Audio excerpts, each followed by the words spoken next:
we're diving into today is this classic case within franchise marketing that is you're understaffed. Maybe you got hired and we grew and all of a sudden your role is bigger.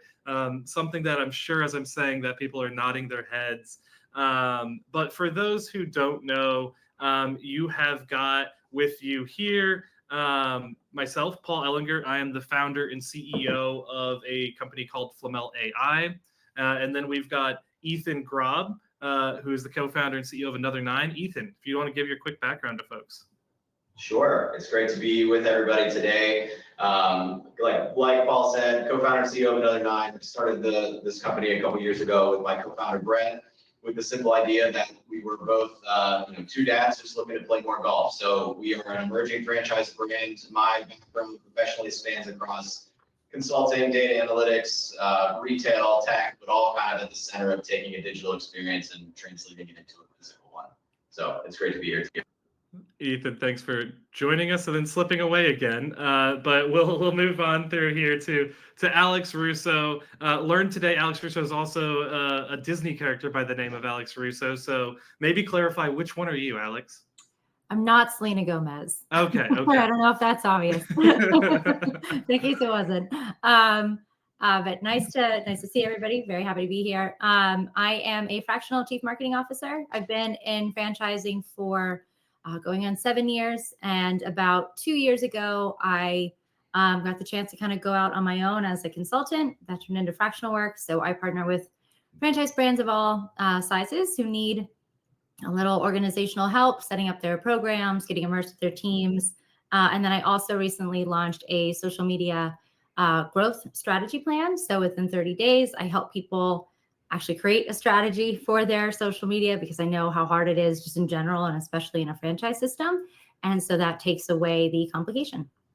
Beautiful, beautiful. And I think that sets the stage well for us here. And I kind of bridged on it a little bit, but the whole idea today is, you may not have asked for this job, but here you are, you're in the co-pilot seat. You started and there was 3 locations. Now there's 30. How the heck has my job changed? And how have I gotten here? It is kind of what we're going to be diving into. And, I think as we were thinking about who the audience, for this is, it's people in the weeds. It's people doing the work today who can have the opportunity to learn from someone like Alex, who has insight into a lot of different brands and expertise at this, and Ethan, who is in the weeds himself right now and freshly building out this team that is.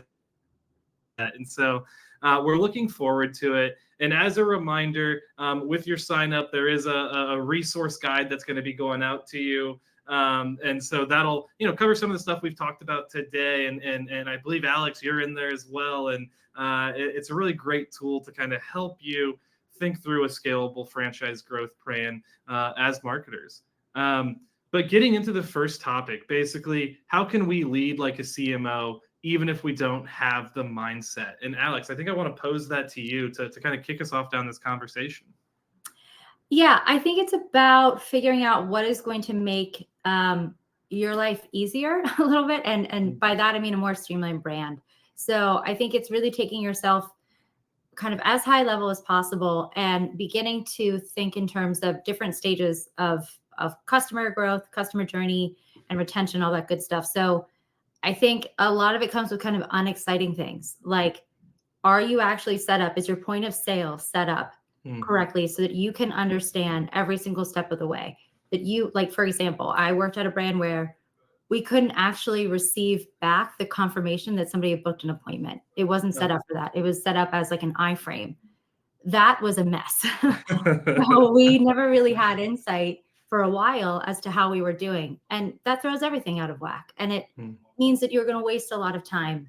So kind of again, like the not sexy stuff, like a tech stack.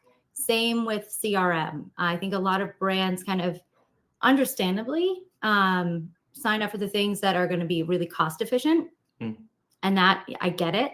But you're going to waste a lot of time, money, and effort down the road if you don't have kind of the good stuff that you need to set up. So I think thinking like a CMO is thinking about what do we have in place in order to make everybody's job easier. And I think, that makes it so much easier. Yeah, I love that, and I think if I were to reframe what you're saying, I love to think of it like systems thinking, Yeah. where it's like you either get stuck in the weeds or you build the system that's going to be scalable over time. And Ethan, would love to get your perspective on that because I think you guys are in system building mode right now. How have you been thinking through this on the marketing side as you get into that mindset for it? I mean, great question. And I kind of toggle between both states on Sure. any given day, really. So like you kind of have to wrestle between, is this something I need to just do, or is this something that I need to build for scale? And my default is always, let's build it for scale, but you have to keep in mind the complexity and the need, right? Is that the most important system that you need in this moment, or should you just get that post out and, or run that campaign, whatever it happens to be? So that's something that I wrestle with a lot. Is this, do I need to be building a system, or do I need to just execute the task? Yeah. And, I hope that we get better and better with that over the time. But I think in general, starting with what we think this should be at scale is a great way to start, so that you don't, burden yourself with a bunch of stuff you have to walk back later. Yeah, I think that's so important in the franchising space because it's not like you're scaling a corporate team. You're scaling, and all of a sudden you've got 70 other business owners around you who the system has to work for, right? And I'm curious, maybe Ethan or Alex, when it comes to that decision, because I think we all struggle with it, like do the thing or build the system. What compels you one way or the other? Anxiety. Cute Dochi. I think, I mean, oftentimes you do both. Like, Yeah. You're kind of setting something off and just like, look, we've got to get it out. We've got to try it. But I think it's all about like, if you have a feeling that like this is rushed and actually we should have set up a system, communicate that. I think you've got to be like in this type of system, in this growing brand, especially with your franchisor team, you've got to be really open with each other. Like, okay, look, we're pushing out the door. These are my concerns. This is what I think is going to go well.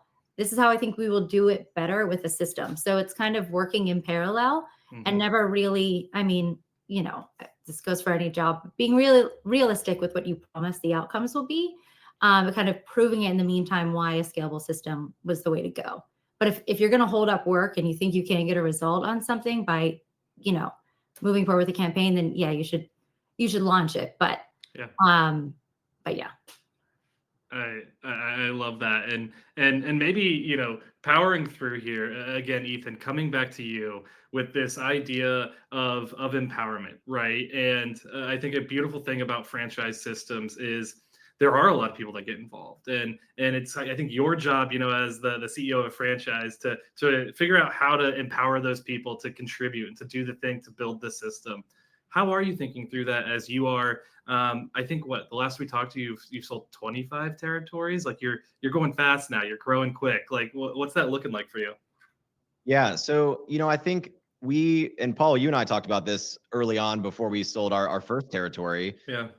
It was very important to us to make sure that we had the brand that we were building was an asset that would scale well to hundreds of locations across the country. We recognize the importance of having that HQ brand that is valuable, that has the assets available to our franchisees and empowers them to be successful. But at the same time, there is nothing that I can do or say here on our HQ account in Cincinnati or with our email list that is going to be as relevant to someone, in Cornelius outside of Charlotte, that my attempt to do that would feel inauthentic. And so that was the balance, right? We wanted to build this really robust brand that has, we're protective of our reputation and we have the right set of controls in place. But beyond that, it's really designed to make things faster for our franchisees and give them the tools they need to be relevant and authentic and be active in their markets with things that are going to matter to the people around their locations.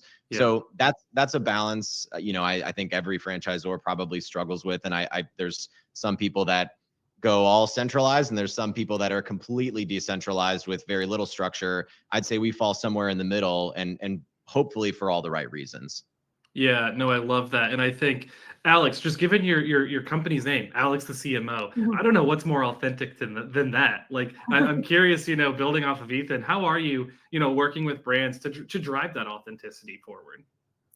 It's tough because, I think it's about, to Ethan's point, it's about empowering franchisees. And so, most franchisees are going to feel empowered when they have the right information. Yeah. I think, it's not that they're necessarily scared about what they put out there. It's that they don't even know what they should put out there or like how to use it. And so I think it's about just educating them on like, here are the right platforms to use. Here's how many times a week you should be using it, making it really simple. I think people are not empowered when they're confused or frustrated, and that leads to a lot of, kind of continuing issues. But I think empowerment is about educating and then giving feedback too. Yeah. So like I've very much been in the DMs before of a brand and been like, this is a great post, do that again. Or saying, hey, here's what I would have done differently. So like kind of continuing feedback, and it always went well, even the continuing feedback, because I also think franchisees like to know that somebody at corporate is paying attention and is noticing their efforts, because it is a lot of work. Yeah, no, I think especially within marketing, like, and I think it's so applicable to this organization within a company because it is an investment a lot of the times, right? Like, it's not minute over minute you're going to see a return on the effort and work you're putting into it. And I think giving them that collaboration and that data access is a great way to kind of empower to what Ethan's been talking about there. Yeah. I love that. And I think jumping into, the CMO roadmap, right? So you're starting off, you're doing all this work, you're figuring out how to build systems versus to do it today. And then all of a sudden you're like, okay, cool. How do I do this? How do I make this official? How do I become Alex the CMO? Maybe passing it to you, Alex, to kick us down this path. What's your suggestion and advice down that? So I would break it into kind of 3 core components. I tend to really focus in on the consumer marketing point of view. So this isn't so much brand dev, but consumer marketing. I think in order to approach working with a brand, because there's so much, right? They're going to come at you. They're like, here's everything wrong, and here's everything that we want, and also whatever you think. Yeah. And there's a lot of little parts and a lot of little tactics. But I think so long as you can break it down into 3 core stages, which is, how are we finding new clients? How are they giving us their money? And how are we getting them back in the door? Yeah. And so then that gives you kind of this framework of like, okay, we'll approach it in these 3 stages. What are our campaigns like? How easy is it for them to book? What's happening as soon as they book? And then what is the retention like? And I think a lot of that is also helped by, what was I going to say? Of course, I'm blanking. But I think being able to kind of look at it and those. I know. Another thing that is unbelievably helpful in terms of kind of going out and doing it on your own is not doing it really on your own. Sure. So networking. Paul and I met through a LinkedIn connection, and then we set the time to talk. And I, people are going to come to you thinking that you have a Rolodex of partners and really trusted partners. And so you need to work on getting that Rolodex and finding the right people to be in partner with and to introduce that brand to that brand, because that's what everybody wants. And I think when you work on an island and you think that you can do it all on your own, you can't, and it will blow up. Yeah, no, and I love that. Yeah, shout out LinkedIn, by the way. I'm a stan. I'm sure everybody here has seen me on it. I think it's a great tool. I'm weird. I'm a weird guy. I like to meet people, and it's fun just to DM strangers and see who they are. And you end up meeting great people like Alex. And it works out. Exactly. And I love the way you break it down into the like attract them, get them to pay, bring them back. I think as marketers, sometimes folks forget like your job is that. Like your job is you can build beautiful things. You can be heavily designed. You can have a great social campaign. But at the end of the day, we've got to get money through the door and we've got to bring money back. Following that structure, Ethan, how has that been going for you guys? Because I know you guys are early. You've had some awesome numbers early, like with the initial locations. How do you think about scaling that from your initial few opens to dozens as you're building now? I mean, you certainly want to capitalize on the things that have been working well, and that's where the playbook came from. Everything that we do, I always tell our franchisees, we'll never ask you to do something unless you've got a great idea and you want to do it, to test it. We're never going to ask you to do something that we wouldn't be willing to do ourselves. And so a lot of it is, we're going to do it the first time with our locations. We're going to see what the response happens to be, and then if it works, we'll put it in the playbook. I think that we, with advice from people like yourself, and agency partners and advisors and investors, everyone has kind of had a consistent message around getting things set up right the first time, though. And we're fortunately in a position where we don't have to go back and redo things that we did wrong. It feels, Alex, you kind of said this, it's like the unsexy things to get right first, but things like, does your brand look the same in your Instagram profile from location to location? Do you have your locations, when you search on Google or Apple Maps, are they set up correctly with the right naming conventions, with the right information? Is there a process that you can have as HQ to make sure that you're going to do this over and over and over for franchisees, or build something that is self-service for them? So I think that, for us, fortunately, we're in a position in 2025 to be able to build this right the first time, rather than have to, walk it back. But I think that's something that we're focused on a lot, is just setting it up right the first time. And it does make it so much easier the next time and the time after that. Yeah, and I'm curious, Alex. Ethan is in his brand. I know he's working 12-hour days to get everything right the first time. Maybe with that higher level perspective coming from the fractional CMO lens, what are some things people sometimes miss as they are scaling marketing or scaling their brand that either Ethan can learn from you here today, or somebody in the audience can kind of take back and say, "Oh crap, I should go check that." I think Ethan nailed it. Like things like Google Pages and Yelp, like not like the naming convention, and making sure the naming convention, because it's happened to me a lot, where like a location was set up and it looks like one thing in the Google Sheets in the franchisor level. It reads like another on their Google page. And so then it's a small change, but it matters. Yeah. And so like those little things. And then I think setting corporate up for success in terms of having really nitty gritty, kind of redundant meetings of who does what. So if somebody from corporate is setting up the Google Pages, who? And then putting that down on paper, who is responsible and when. Because there's a lot of, little, not mistakes, but bottlenecks popping up of like, oh, I thought that was so-and-so. And then also like, your teammates are gonna leave. That's, Sure. Yeah, life happens, careers progress. Exactly. And so are you set to hand that job off to somebody else in that system and that to-do list, because the new person's going to need to know exactly what's expected of them. Yeah, and I one of the things too, I love, like, hey, being very clear who owns what. I think that applies to the Zor-Z relationship, maybe even more so, where it's like specifically within marketing, like, what are you going to own? What am I going to own? And the more clear you can make that. Ethan, as you have been bringing on your initial franchisees, like, how intentional have you been about really clarifying who owns what? I think early on, as a startup as well, it's easy to promise the world, and but what you really want to do is be clear. I'm curious how that's been for you. I had a friend and an advisor, mentor. Her saying was clear and simple. Clear is kind, but it's about being clear and simple and making sure that is basically the strategy is, Paul, don't assume anything. And when we're meeting with franchisees, we say we give you homework. We say, this is what you need to do before we meet. We will do this. And it's very, very tactical, but that's where things fall apart, is when if it's just out in the ether and you just assume that someone knows, oh, I need to do that. It's who's doing what, like Alex said. Is it us?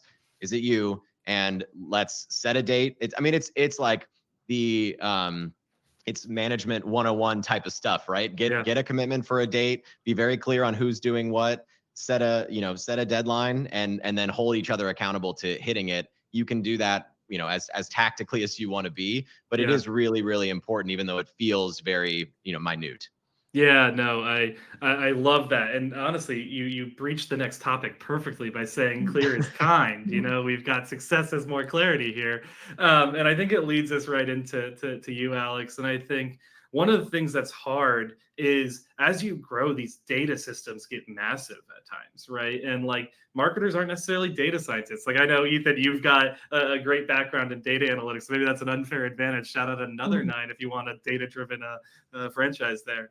How are you coaching folks, Alex, to really build those data systems? Because I think on top of kind is clear, I'm a big fan of if you can't measure it, you can't fix it. Like we can all sit around the table and argue, but if we don't know what we're looking at, we can't do anything. So when you're coaching folks from that CMO perspective, what are you telling them to do? I think it's nailing down what are the most important metrics, because there's data on everything, and there's so many metrics, and a lot of them are vanity, or a lot of them just feel like they end up kind of being like rabbit holes. So for me, I'm very focused on cost per acquisition. So what does it take to get somebody back or get somebody in the first time? And then what does it take in order for them to come back on their second visit? Yeah. How many people are coming in once versus twice versus, what do we want in terms of what our goals are for how many people, like, another 9, are they coming in once a month? Is that too high of a goal? Like being realistic with what we want people to be doing and then kind of measuring against that. And so if we find that most people are coming in, twice in a year, but we want them to come in 3 times a year, great. That gives us a new goal for a franchisor perspective. And then we can communicate that down to a franchisee perspective. And I think one thing that is tricky as a CMO and anybody in marketing is being so focused on cost per acquisition, and you know what you need to hit, but then you also really need to work on communicating to your franchisees that like brand awareness is worth the spend, because not everybody is in the middle or bottom of the funnel. Yeah. And that's always really tricky. So I think being able to really communicate why we spend money on top of the funnel activities and why it's worthwhile. It might seem really obvious to us, but it is not to franchisees. And I think that's a core part of a marketing leader's job. I think so much so. It's this ideology of number of touch points to convert a consumer these days is constantly going up.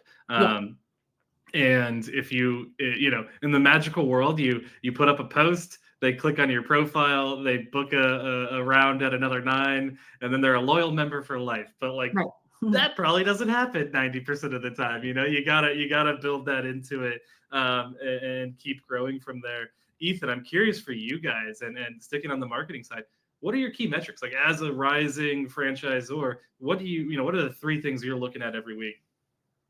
So we've got a couple, right? And we have one side of our business, which is our HQ location. So we're also, our own franchisees in a way. And then we have on the franchisor side, we're monitoring the same kind of metrics for our franchisees or with our franchisees, as well as on the FranDev side, we have a whole different set of channels that we're trying to reach people. And it's more of a B2B lens, if you will. And so everything that we do, and our core metrics, to answer your question directly, Paul, it was occupancy is the most important. And it's purposefully that instead of sales or number of members or anything like that. We follow OKRs. And so everything that we do is trying to be in service of an outcome. And so to Alex's point around what are the most important metrics, we trim it down to only those key results that indicate whether or not we are actually on pace to hit that outcome. Yeah. And so for our locations, occupancy is one of those. We look at customer acquisition cost. And of course, we want that to be as low as possible. And then the thing that we're also looking at the most on the performance marketing side, we're looking at conversion, but we're looking at lifetime value of our guests and members. Golf is, especially indoor golf, is a very seasonal business. And so we want to provide that flexibility. I don't care what your repeat rate looks like within a 30-day span if I'm looking in Cincinnati in June. What I do care about is, did it only cost $9 to acquire you as a guest? And were we able to reach you when it was relevant through our lifecycle marketing and our automated flows and everything that we're doing, so that we are, you're thinking of us when the time is right for you to think of us. And so we actually rely a lot heavier on our owned list than we do, overspend or spend significantly in the acquisition channels. Yeah, I think that makes a ton of sense, and I love the direction on occupancy, and I'm curious, like from that. So I think it's really great when you have like an HQ location, but I think sometimes we see it a lot where it's like HQ kills it at some things, and it's because it's your baby, you started it from nothing. I think what we've seen a lot is, hey, what is the middle 50% tier? Because that's what's actually happening across the franchise system. Alex, when you see that, where it's like maybe we've got a few locations that are killing it at this one metric, or their content's awesome, or their conversion rates are great, how are you coaching franchisors to say, hey, we either need to figure out how to this is either false and it's only happening for these reasons for these two, or we need to figure out how to coach people up to this and get that to be the system average. How do you work through that challenge? Typically, the answer, there will be a few, but it tends to be, and I hate to say this because people get mad when I say it, but for the most part, Controversy makes for a great webinar, it's true. More often than not, somebody who is in the mid 50 or mid range or kind of below where we want them to be aren't spending enough on their advertising. They're not, and we'll get in touch either with them or our digital partner, and they're like, oh yeah, they turned off spend or they reduced spend. And I think part of measuring, success is understanding you have to spend at minimum this amount on your ads, whether it's Google, Meta, whatever's working, both, in order to expect this rate of return. The minute that you start scaling back, you have to understand that, like, okay, you're going to scale back then on how many new clients you're getting. Yeah. If you're okay with that, then that's what's going to happen. But I think typically, and so let's say that they are. So it's kind of, again, going in like the three buckets of how are they attracting clients? Are they spending? Are they doing what they need to do? Are they, again, this is where like the controversy comes. Like, okay, let's say that they are spending, but they're not doing some of the bare minimum of grassroots or partnerships or getting in touch with people. We'll coach on that. And then a lot of it has to do sometimes with customer service. Maybe they don't have enough people working at their location.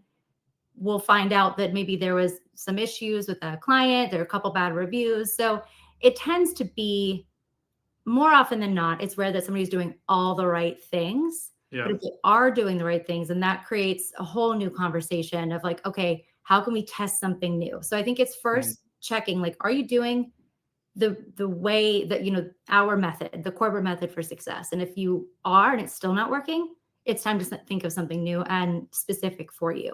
Yeah. I think it's, I love the acknowledgement of the levers, right? And it's kind of this idea that, hey, causing a sale, you have to be able to pull all the levers. And hey, maybe if you are doing a lot of grassroots events and you've driven leads there by 3x, maybe we can scale down spend this month, right? But hey, if you can't make these events and for whatever reason the email list isn't doing well this month, maybe we do need to scale up spend. So I think it's understanding the data there to know when you can pull those levers. Yeah. I think that bridges us into, the hottest priorities, and we've touched on this a bit. And so maybe we go one past this stage, right? You kind of talked about how this is super important. You've got the basics locked. What are you thinking about now? Like, I know you've got your system for how you're going to build your Google pages. I know you were just going through, hey, what's our naming convention on Instagram? What are you thinking of? Like, what's the next building block that takes another 9 to the next level? So I think, one of the benefits of having the HQ brand to stand on, especially in a digital presence, is you're not starting from scratch, putting yourself all over the internet as a franchisee location. And so you get to capitalize on, what already exists across the rest of the site for us. And so one of the things that we're focused on, of course, you want to index really strongly with local SEO. And so if you're in Cincinnati and you search indoor golf near me, we will be the top result. And if we're not, then we have paid to be the top result, right? And for the record, we are the top result. But I think, go fact check it, everybody. People are Googling another 9 Cincinnati. I think, the other thing that we're thinking about a lot right now is how do we build things effectively for all of the AI bots that are crawling our pages so that we show up not only in organic search results on Google, but increasingly showing up when people are actually searching that into ChatGPT or into Claude. And so that's one of the things that we're really focused on right now is of course we want to be locally relevant digitally and make sure everything is set up so that traditional SEO will work in our favor. But, I think increasingly people are opting to start a search from outside of Google today. And so that's something that we're thinking a lot about is how are we set up so that ChatGPT is the one recommending us versus where you otherwise might have searched in the past. Yeah, I think it's a great point, and it leads us into this here. Where like, where are your customers finding you? And ChatGPT, Perplexity, Google AI are becoming legitimate lead sources now. And I think it's a bit of an unused era to this point. And I think it's a different way to advertise, right? Because it's coming up in a contextual search. If you're using Google, you're basically saying golf now near me. But if you're talking to ChatGPT, you may be saying like, hey, it's raining. I'm a 33-year-old guy. I want to go do something fun. What can I do? And it's going to have it's a very different way to find something. Alex, do you have experience with any of your clients kind of working them through this and how you can leverage these LLMs to allow your customers to find you a bit? We have a lot of experience worrying about it and trying to get organized for it. And I think it's one of those things that like, it's changed so quickly that finding the resources, quite honestly, to help with it, because it's a big kind of chat, like making sure that you're on Reddit. If you've never been on Reddit before, now have a Reddit presence, understanding where all these things are crawling from and being on there in an authentic way. Yeah. It is hard, but I mean, one thing that has been helpful is kind of using it as a rallying cry for better reviews and answering reviews and making sure that your fundamentals are looking good. Yeah. One thing that AI is doing is it's crawling for, that you're actually updating your Google page. So we've been saying to treat it like another social media, like update a couple pictures every week. Yep. Couldn't be easier. You don't need a cool caption. Like it is the easiest thing that you can do in order to be relevant. So again, it adds to kind of this checklist of events that they do need to do. But it's so worth it right now because I think most companies are kind of in that flailing stage, trying to learn and keep up. So if there are little things you can do to make an impact now, even better. Yeah, I totally agree. And I will say, Leah and I actually talked about Reddit on the podcast we did. I was shouting out Leah earlier. It's an interesting place because one, they are absolutely selling all their data to all the LLMs currently. Yeah, sure. And so every piece of content's going there. But my goodness, you have to come across as authentic. The second people sniff you out as a sponsor or an advertiser on Reddit, it can go very sour very quick, would be my recommendation there. Yes. Have you guys experimented with that at all? We are about to experiment with Reddit, but had this exact same conversation, Paul, with Brett yesterday about we need to be very careful about the tone that we are using and the channels that we're reaching, right? Like we're not going to post in our golf, right? Sure, That's probably not where we want to be. But I think when you're relevant in something about generating semi-passive income, that's a very different story. But I could not agree with you more. And that's the number one risk I see with Reddit is just the echo chamber of people can hate you really fast on comments. Reddit. Yeah.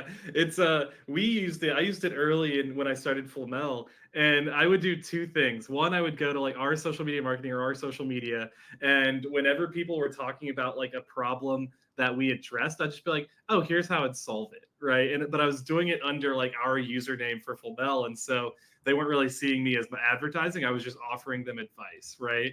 And then I would go into like, there's a couple really large franchise systems, I won't name names, that have subreddits because they're so, consumer popular.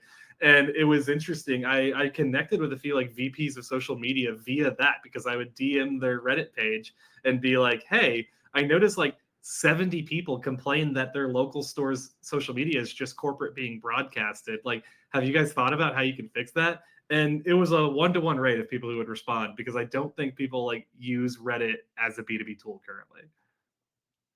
It's such an important touch point though. Really every touch point, right? Like, I don't know if I'm not trying to lead us create into talkable moments. You might be talking about that. but every single one of those, right? If it's a comment on a social media post, or you get a new review, or you have a customer inquiry to your hello @ address, right?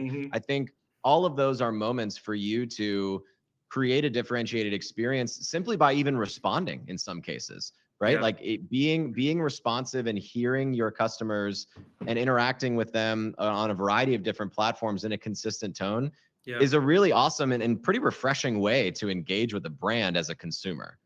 100%. And I'm curious, I think like some people get afraid of it because they see like Wendy's and they're like, I'm not that witty. Like, I can't do it like that.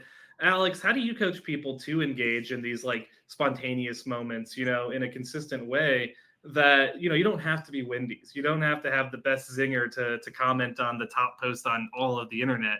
But like, how are you pushing people to build that relevance, to build those talkable moments in their own way? Yeah, that's such a good question. And it's something that franchising, I think specifically, like it'll be interesting to see if there's a franchise other than Wendy's that starts to be like a Wendy's. Because I feel like most of the times they're kind of very nervous to speak Yeah. as themselves and not under this kind of, serious brand. Mm-hmm. But I think the ones that can do it, the ones that can, should. And it doesn't have to be witty. Like I think just responding alone and Sure. checking every day and making sure that you're mindful about it. If somebody's angry, then you take it off the platform, you address their their frustration, move it off. I think just doing the right things is super helpful.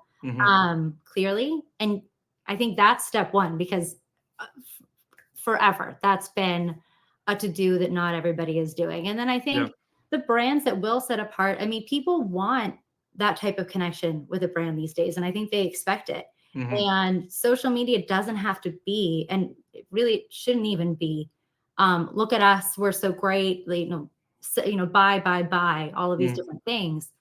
I think the most interesting story that nobody's doing right now, and I think it's a great opportunity, is if somebody's like, hey guys, I'm a founder of a franchise, come with me to work today. And like, Ethan, are we going to get that video tomorrow? Yeah. I think Ethan and influencer. Write that down. And kind of these, just kind of like behind the scenes, what I'm working on. People are like fascinated by that. Those get ready with me in the morning. There's something about them that like, I don't know why I'm watching them, but I am. And you want to see me go like this really fast with what hair I have left? apparently many people do. Like, and I think I'm kind of going off track here, but I think the more authentic, like a real strong franchise presence online would be like a founder or a franchisee being like, I'm building this company from scratch, come with me. And I think that they could, and then you don't have to worry about like selling so much. You're just inviting people on this series behind the scenes. And I think that you could do really well. Yeah, I love that. Ethan, how do you think about your personal content?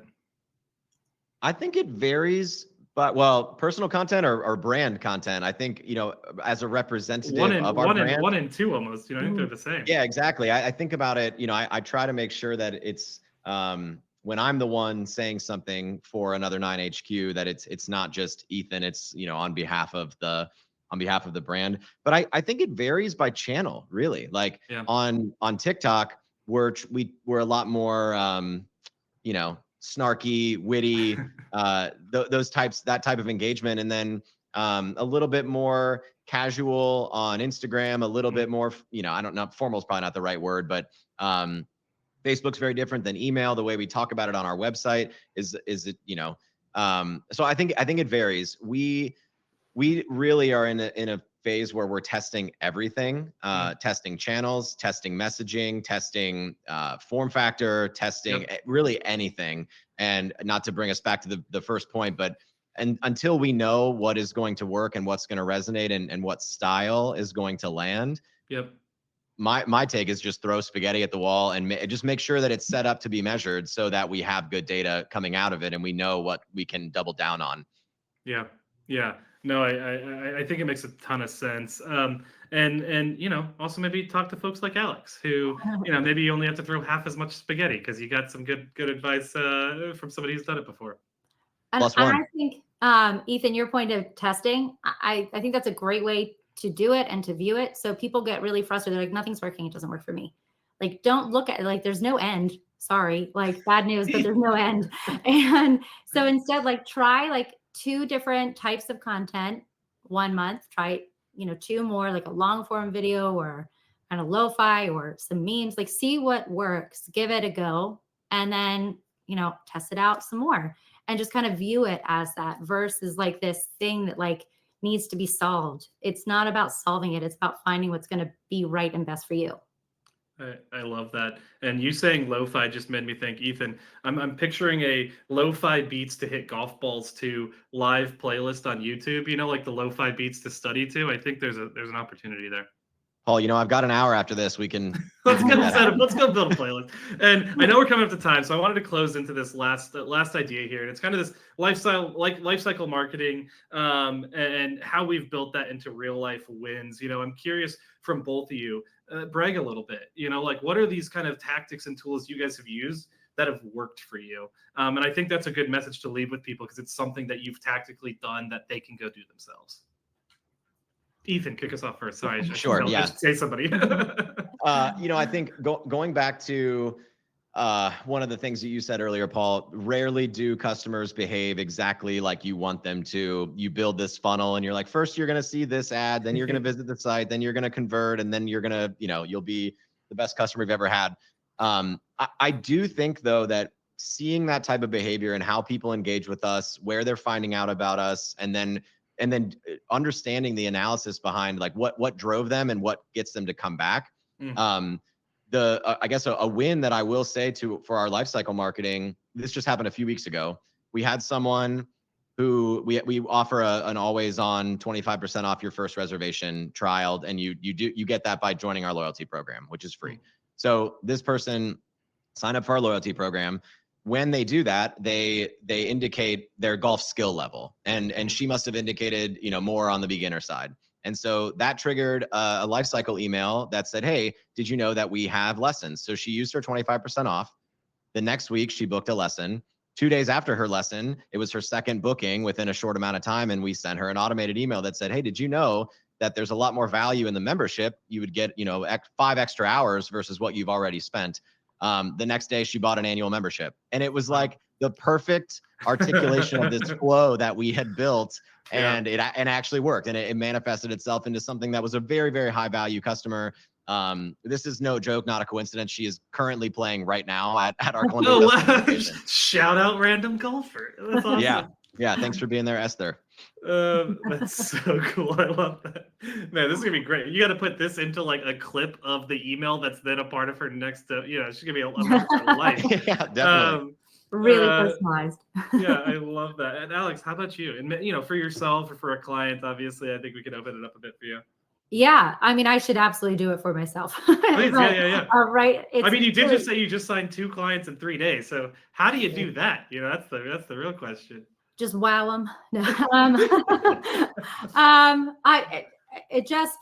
To be honest, actually, I did a bit of self-marketing. So I'm part of this kind of mastermind network. I had announced my offering on that when I went live with it late August. And then I never really said anything to them about it again, specifically. And then they were together at a conference. I couldn't be there. And so I just reminded people that they have it. And that it's available. And both of them were like, I totally forgot. Thank you. We need to spend our money on this in 2025. We need a strategy going into 2026. I needed that reminder. So, I mean, it couldn't have been a more informal life cycle marketing tactic, but people do need the reminders. And I think setting up in a way that makes sense for your audience. So like, it's a huge pet peeve of mine when I get a text or an email that kind of doesn't acknowledge the last thing that I did there. Like if I've already spent money and I'm already in your database, it shouldn't be like, come get your first class or lesson. And sometimes that happens because it's just a general catch-all. So I think taking the time to actually really understand what messages are being sent to which audience. And if you don't have the availability on your team to do that, it is so worth hiring somebody external to set this up for you, because messaging is everything. And we're in an age when people really do expect to be kind of talked to one-on-one, and then being offered different mechanisms or different, incentives that are specific to where they are in that journey. Absolutely. No, I love that. And I think, as we come to a wrap here, I love that. I think those are both really tactical pieces of advice there, which are, Ethan, from your perspective, map the customer journey, right? And you're gonna have a lot of different customer journeys. So map them and build the ways to communicate to those. And Alex, for you, I think it's almost this idea of like, hey, they probably do need another touch point. You know, they aren't going to react to the one, no matter how well written it is or how well targeted it is. And so be cognizant of that. And I think, you know, summarily over this whole thing, I think this has been fantastic. So Alex and Ethan, thank you for joining me. I hope it was as fun for you guys as it was for me. Thank you so much Absolutely. for having us. Yeah, thank you. Absolutely. Hopefully there's a lo-fi golf beats to hit golf balls too coming out of this. For everybody in the crowd, thank you for spending your lunch hour early afternoon with us. We really appreciate it. You'll be getting this deck and some of the resources afterwards. And please do, like, if you're in a peer or you're a stage below or a stage after, Ethan is a wonderful guy. He will give you his time. He'll tell you what he's doing. You'll probably learn something from each other. And Alex is just one of my favorite people out there in marketing. She's brilliant. She's also just extremely kind, which I like to work with kind people. And so she's got an awesome social strategy guide and program she's built that people are leveraging to grow their social. So reach out to either of them. And if you're looking for technology, that's marketing technology for franchises, throw us a note. We're happy to help. But with that, I think we can call it a wrap. And thanks for everybody for joining us today. And I'm sure we'll do another one of these at some point, and we'll have everybody back on. Thank you so much. Thank you very much. Absolutely. Talk to you later, everybody.